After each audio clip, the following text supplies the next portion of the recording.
10 లక్షల పెట్టుబడికి ₹1,00,00,000 రాబడిస్తే ఎలా ఉంటుంది? ఆఫర్ అదిరిపోయింది కదా. అయితే ఇదేదో బురిడీ స్కీమ్ కాదు, గోల్డ్ మాయ. ఆ మాయతోనే గోల్డ్ ఈటీఎఫ్లపై కొత్త మోజు పెరుగుతోంది.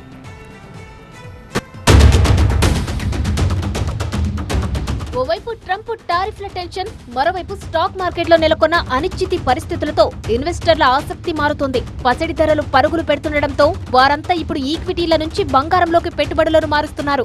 గత నెల గోల్డ్ ఎక్స్చేంజ్ ట్రేడెడ్ ఫండ్స్ అంటే గోల్డ్ ఈటీఎఫ్ లోకి వచ్చిన నిధుల ప్రవాహమే అందుకు నిదర్శనం. ఆగస్టులో గోల్డ్ ఈటీఎఫ్ లోకి 2,190 కోట్ల పెట్టుబడులు రాగా సెప్టెంబర్లో ఆ మొత్తం 4 గింతలై 8,363 కోట్లకు పెరిగింది. ఇది 7.3 టన్నుల గోల్డ్ విలువకు సమానం. ప్రస్తుత ఆర్థిక సంవత్సరంలోనే ఇది అత్యధికం. దీంతో మ్యూచువల్ ఫండ్ల నిర్వహణలో ఉన్న గోల్డ్ ఈటీఎఫ్ల ఆస్తుల విలువ మొత్తం 90,000 కోట్లు దాటింది. మరోవైపు గోల్డ్ ఈటీఎఫ్లకు కూడా డిమాండ్ పెరిగింది. పెట్టుబడుల్లో వైవిధ్యం, కో ఇన్వెస్టర్లు లోహాల వైపు మొగ్గు చూపుతున్నారని మార్కెట్ వర్గాలు చెబుతున్నాయి.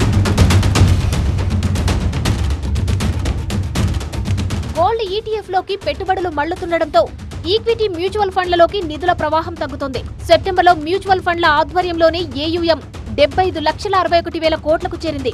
ఆగస్టులో ఇది 75,19,000 కోట్లుగా ఉంది. మొత్తం పోర్టుఫోలియోల సంఖ్య 25.19 కోట్లకు చేరింది. గత నెలలో కొత్తగా 30.14 లక్షల ఫోలియోలు జతయ్యాయి. ఇక రిటైల్ ఫోలియోలు 19.81 కోటికి పెరిగింది. ఇక సిప్ ద్వారా గత నెలలో 29,360 కోట్ల రికార్డు పెట్టుబడులు వచ్చాయి. మొత్తం సిప్ ఏయుఎం 15.52 లక్షల కోట్లకు చేరింది. సిప్ ఖాతాల సంఖ్య 9.25 కోట్లకు పెరిగింది. బంగారం ధర దాదాపు ఏడాదిన్నర కాలంలోనే రెట్టింపైంది. దీంతో ఆభరణాలను కొనుగోలు చేయలేని పరిస్థితి సామాన్య మధ్యతరగతి ప్రజలకు ఎదురవుతుంది.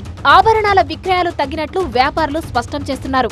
అదే సమయంలో బంగారం ఆభరణాల తనఖా వ్యాపారం మాత్రం అనూహ్యంగా పెరుగుతుంది. గోల్డ్ రేటు భారీగా పెరగడంతో గతంతో పోల్చితే బంగారంపై ఎక్కువ సొమ్ము లభిస్తుంది. అందుకే చాలా మంది తమ అవసరాలకు ఆభరణాలను తనఖా పెట్టి అప్పులు తీసుకుంటున్నారు. 10 గ్రాముల బరువు ఉన్న 22 క్యారెట్ల పసిడి ఆభరణాన్ని తనఖా పెడితే బ్యాంకులు 70,000 రూపాయల నుంచి 75,000 వరకు అప్పు ఇస్తున్నాయి. బ్యాంకింగేతర సంస్థలు 80,000 నుంచి 85,000 రూపాయల వరకు మంజూరు చేస్తున్నాయి.